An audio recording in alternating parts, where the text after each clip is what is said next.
Does this indicate that Christ is having a physical relationship with Mary Magdalene? Well, that's one way that one could perhaps interpret the text. After all, if you take kissing on the mouth as part of an intimate sexual relationship, one could draw that conclusion. There's another way to understand the passage, however, whatever the historical reality is. Kissing was sometimes presented as a way of transferring spiritual knowledge in a most intimate fashion, not so much because it was lip to lip, but rather spirit to spirit, spirit as breath. The breath of God. Exactly. And he breathed upon them. Yeah. Our breath is our life, and through kissing we share breath and therefore are sharing our most intimate and essential being. And so it may be suggesting that Jesus here is communicating a special level of wisdom and knowledge to Mary. Do you think that really happened? I think we can't possibly know whether Jesus ever kissed Mary, but I would say in the context of a movement like that with a very tight inner circle of disciples and a highly revered charismatic teacher, that it's not completely out of the question that there would have been demonstrations of fondness through physical contact. I wouldn't exclude it as a possibility. Any suggestion of a sexual relationship between Mary Magdalene and Jesus is something the Church has always frowned upon. And yet for me the idea really isn't so shocking. Why shouldn't Jesus have had an intimate relationship with a woman?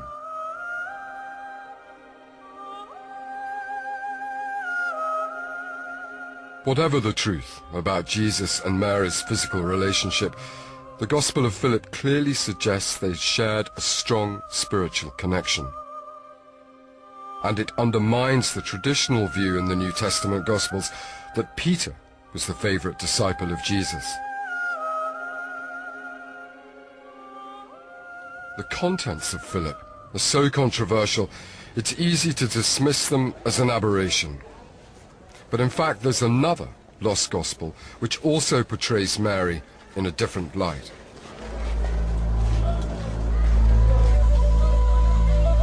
In 1897, two British archaeologists started excavating the ancient rubbish dumps of the Egyptian town of Oxyrhynchus.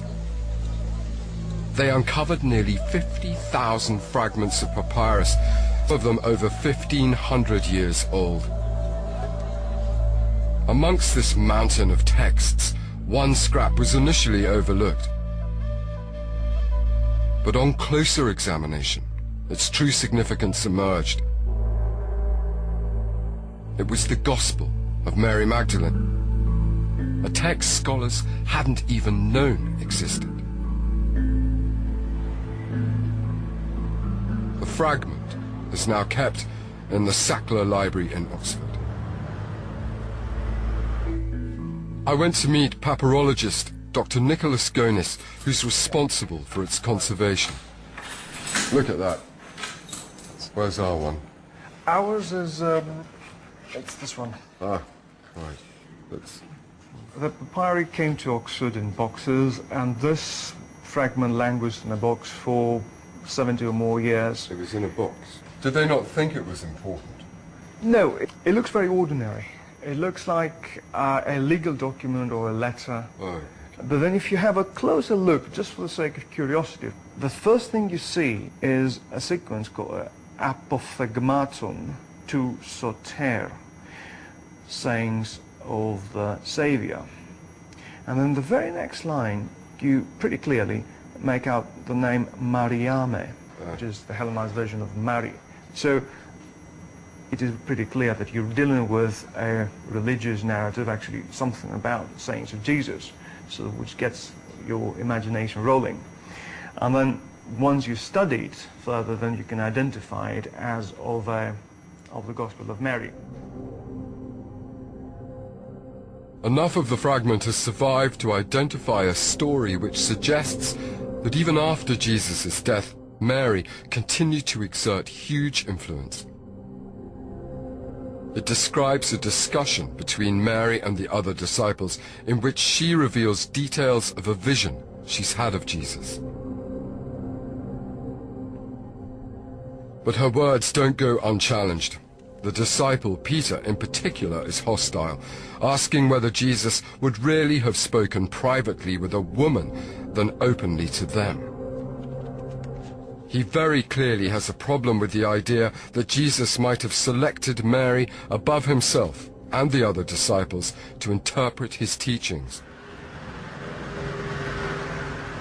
So why did a work which reveals Mary Magdalene as Jesus' closest disciple disappear from history?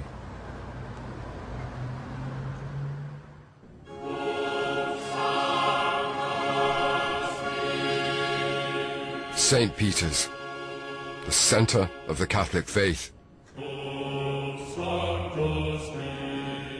The basilica is named after the disciple who in the New Testament Gospels Jesus is said to have called his rock, and to whom he entrusted the leadership of his church. Peter is the man the Catholics consider to have been the first pope. But what if his leadership hadn't been so clear-cut in the first century? What if there had been an opponent to his authority, and that opponent had been a woman? The Gospel of Mary suggests that that scenario is not as far-fetched as it sounds.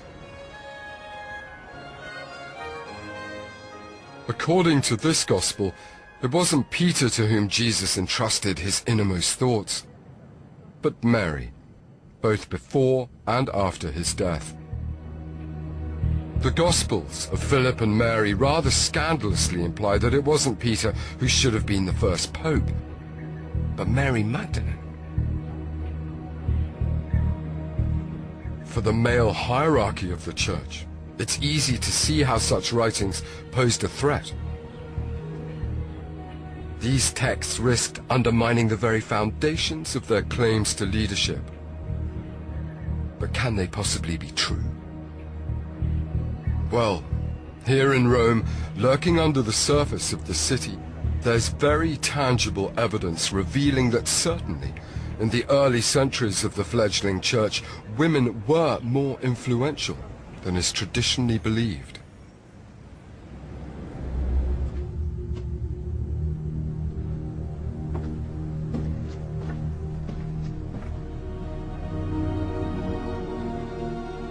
We're in the Catacomb of Priscilla, one of the many catacombs under the city of Rome. These were Christian burial sites dating from about the 2nd through to the 5th centuries. And you can see here the slots where the bodies would have been. So they were laid out. The rock was hewn and the bodies were laid in there. Keith Elliott is an expert in early art and Christianity. Certainly. Yes. How far does this extend? Oh, there's kilometres all over the city of Rome. The frescoes in these catacombs support the claims in the Gospels of Mary and Philip that women were influential in the early church. Well, where we're going to now is the so-called Greek chapel. Oh, look at that. I know. One of the marvellous things we're going to see here is a fresco which has been dated 3rd century. There it is. What are they doing? Well, this is what looks like a Eucharistic meal. We've got 7 people sitting around a table here with bread and fish. But I think the thing to notice here is we've certainly got at least one woman present at the table. The person third from the right is obviously a woman. You see the veil going from her hair over her shoulder. That might be rather surprising because we're not always used to thinking of women having a prominent role to play in the early church. But this was fairly typical because a lot of the early Christians met together in house churches. I mean, in the Lost Gospels, women appear to play a much more prominent role. Is that a fair reflection of what was going on in the early church? I think it is, yes, I think that's true. And the interesting thing is, looking at these pictures down here, is to remind ourselves that they were being painted about the same time as those Gospels were being written. So we've got pictures and we've got Gospels, both of which are emphasising the more dominant role of women in the early church. In the first centuries of Christianity, at least, it seems women were at the heart of the faith.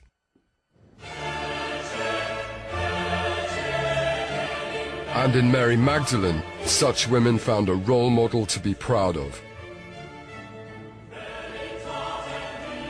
There's no way of knowing whether the Gospels of Philip and Mary really are a true representation of Jesus' life.